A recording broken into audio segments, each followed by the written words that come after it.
ചർച്ച ചെയ്യാവുന്നതാണ്. അങ്ങോട്ടും ഇങ്ങോട്ടും എതിരഭിപ്രായങ്ങളുണ്ട്. എന്തിനാണ് ഇത്ര വലിയ ഒരു രൗദ്രത, എന്തിനാണെന്ന് നമുക്ക് തോന്നാം. ഇത്രയൊക്കെ പോകേണ്ട കാര്യമുണ്ട്. ഒരാളുടെ ജീവിത ഉപാധി തന്നെ ഇല്ലാതാക്കുന്നത്.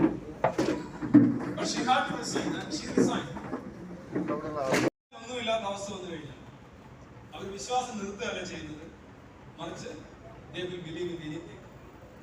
അവർ എന്തെങ്കിലും കയറി വിശ്വസിക്കും. ഇങ്ങനെ എന്തിൽ എവിടെങ്കിലും കയറി ലീനിങ് ഉണ്ട്, അത് നിഷേധിക്കാൻ സാധിക്കില്ല. എന്തിനെങ്കിലും വിശ്വസിക്കും.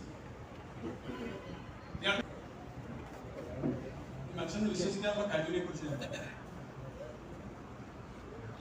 ട്രാൻസ്ബ്സ്റ്റാൻഷിയേഷനും റിസറക്ഷനും വെർജിൻ ബർത്തും ഒക്കെ വിശ്വസിക്കുന്നത് വലിയ ഈ മതമായിട്ട് വലിയൊരു സാദൃശ്യമാണ്.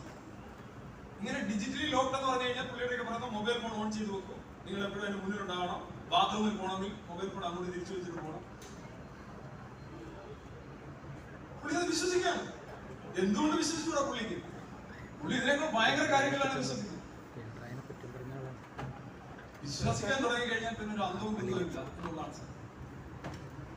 പിന്നെ ഓൺലൈനിൽ ജഡ്ജി ഇത് വിസ്തരിക്കാൻ വരുന്നു, എഴുന്നേറ്റിട്ടുണ്ട്. പുള്ളി ഓൺലൈനിൽ ജഡ്ജിയെ കണ്ട് എഴുന്നേറ്റ്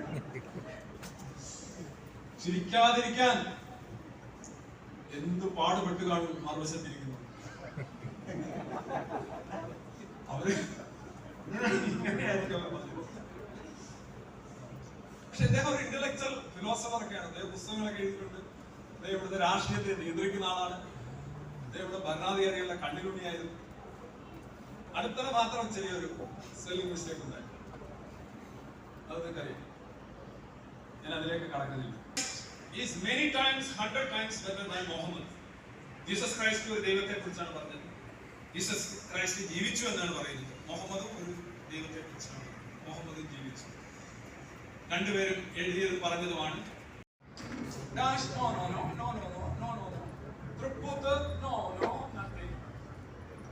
പുലിപ്പാറം പുലിപ്പാല് no. It gives me comfort. It gives me meaning to my life, purpose for my endeavors. പലപ്പോഴും വളരെ നിങ്ങൾ ഉദ്ദേശിക്കുന്നതിനേക്കാൾ ശരിയാക്കി. ചില ഇത് അടിച്ചിട്ട് കിടന്നാൽ മതി എന്ന് പറയുന്നുണ്ട്. പക്ഷെ പുകച്ചിട്ട് പോയി കഴിഞ്ഞാൽ പ്രശ്നമില്ല പറയുന്നത്. നമ്മുടെ കോളേജ് ഹോസ്റ്റലിലെ കഥ ഞാൻ പറയുന്നുണ്ട്. കോളേജ് ഹോസ്റ്റലിലേക്ക് നമ്മൾ പോകുമ്പോൾ നിങ്ങൾക്ക് ഇന്നത്തെ തലമുറയിൽ എത്ര പേർക്ക് മനസ്സിലാകുമെന്ന് എനിക്കറിയില്ല. പക്ഷെ എന്നെ പോലെ ഒരാൾക്ക് ഇത് കാണുമ്പോ എന്താ പറയുക, ഓർമ്മകളുടെ ഒരു തുടർ ചങ്ങലകളാണ്. മറക്കാനാവില്ല. ഒരു ടയർ കിട്ടിയാൽ ഒരു ടയർ 50 പൈസക്ക് ഒരു ടയർ വാങ്ങിക്കുന്നു, 1 രൂപയ്ക്ക് ടയർ വാങ്ങിക്കുന്നു. ആ ടയർ കിട്ടിയത് കൊണ്ട് മാത്രം ആ വില്ലേജിൽ കൊണ്ട് നടക്കും. പഴയ തലമുറയുള്ളവർക്ക് അറിയാൻ കഴിയും. ഇന്നത്തെ തലമുറയ്ക്ക് ഒരിക്കലും എനിക്ക് തോന്നില്ല. അല്ലെ ചെരുപ്പ് വെട്ടി സാധനം ഉണ്ടാക്കുന്നു. നോക്കൂ, അവന്റെ ആവശ്യം നോക്കൂ. ഇവൻ ചെയ്യുന്നത് എന്താ ശരിക്കും? ഒരു ടയർ ഉരുട്ടിട്ട്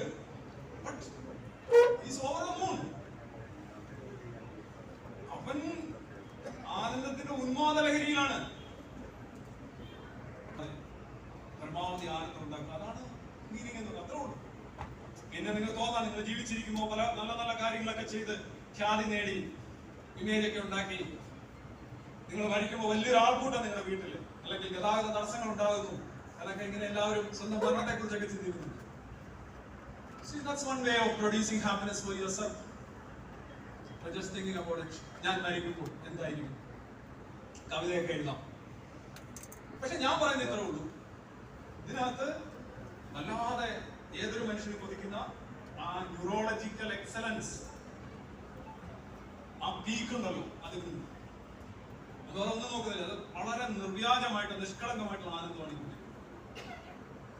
ഓരോ പ്രവൃത്തി ചെയ്യുമ്പോൾ, നിങ്ങൾ എന്തെങ്കിലും കഴിക്കുമ്പോ, എന്തെങ്കിലും മണക്കുമ്പോ അനന്തമായി കൂടി നല്ല നല്ല പർപ്പസാണ്, ലക്ഷ്യം കൊള്ളാം. എത്ര വർഷം? ഒരു 100 ബില്യൺ വർഷം അങ്ങനെ കഴിയാൻ നല്ല രസമാണ്. അടുത്ത ദിവസം രാവിലെ എഴുന്നേറ്റ് ഇതൊക്കെ തന്നെ ചെയ്തത്.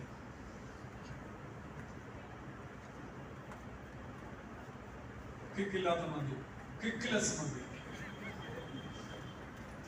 ഉദാഹരണം ശ്രമിക്കാത്ത ലീവ്, വലിയ പ്രശ്നമായി. ഇതൊക്കെയാണ് പർപ്പസ് ആയിട്ട് തന്നെ പറയുന്നത്. ഇതിനാണ് ജീവിതം. ഈ ജീവിതം എന്ന് പറഞ്ഞാൽ വളരെ വളരെ നിസ്സാരമാണ്. ട്രിവിയൽ ആണ്. It's something like you are waiting for A bus in the bus stop. ഇത് മാറിപ്പോകും നിത്യജീവൻ. അല്ലേ,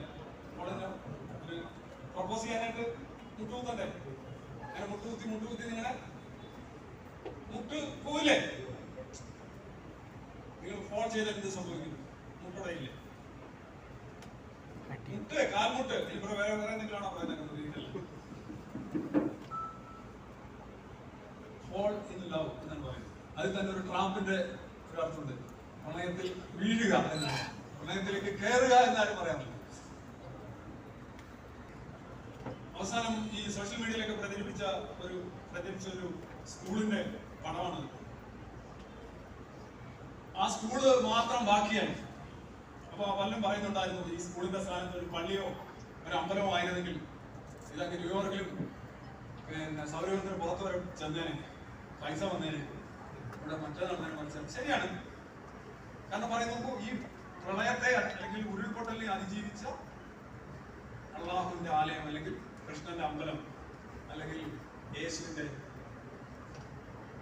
മേരി. ഒരു സ്ത്രീ പറയുന്നുണ്ട്, എല്ലാം മേരിയാണ്.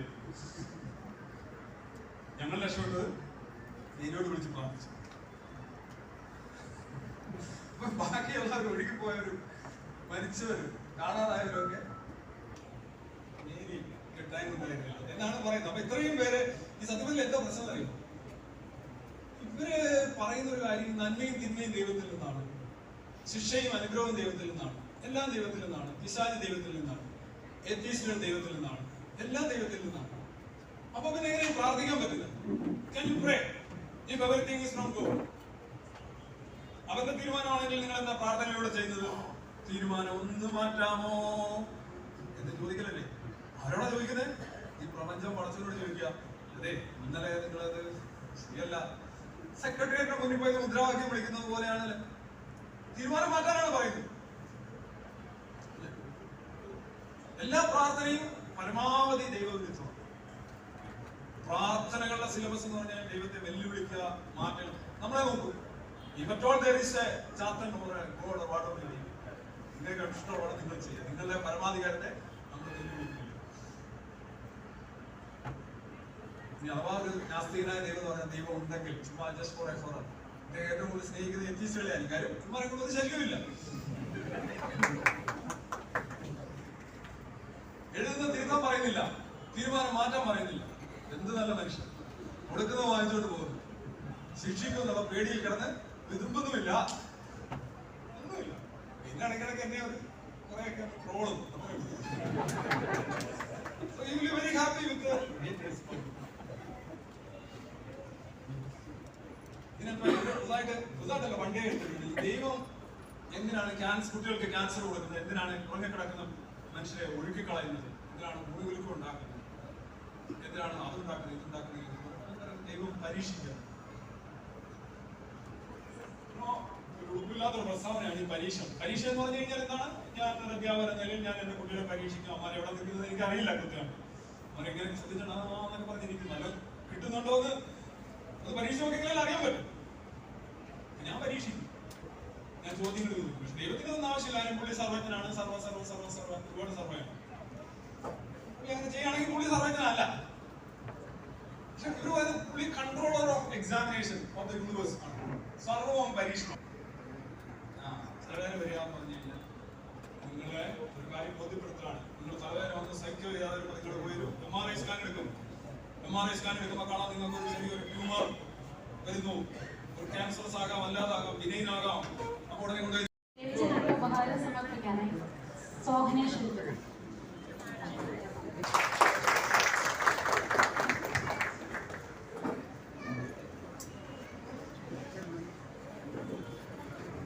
ശ്രീമതിയെ വേദിയിലേക്ക് സ്വാഗതം ചെയ്യുന്നു.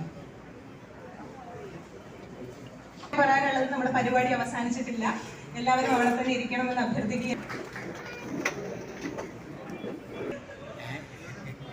വരവേൽക്കുന്നതിന് മുൻപ് കഴിഞ്ഞുപോയ നമ്മൾ ചരിത്രം തന്നെ സൃഷ്ടിച്ചിട്ടുള്ള 4 ലിറ്റ്മസ് ഇതിനോടകം നടന്നിട്ടുണ്ട്. ആ പരിപാടികളെ മൊത്തത്തിൽ ഒന്ന് അവലോകനം ചെയ്യാനായി നമ്മുടെ പഴയ പ്രസിഡന്റ് RV ശ്രീലേഖയെ വേദിയിലേക്ക് സ്വാഗതം ചെയ്യുന്നു.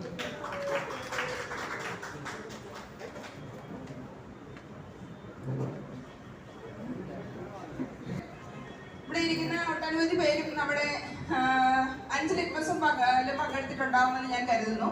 അപ്പൊ എന്തായാലും നമ്മുടെ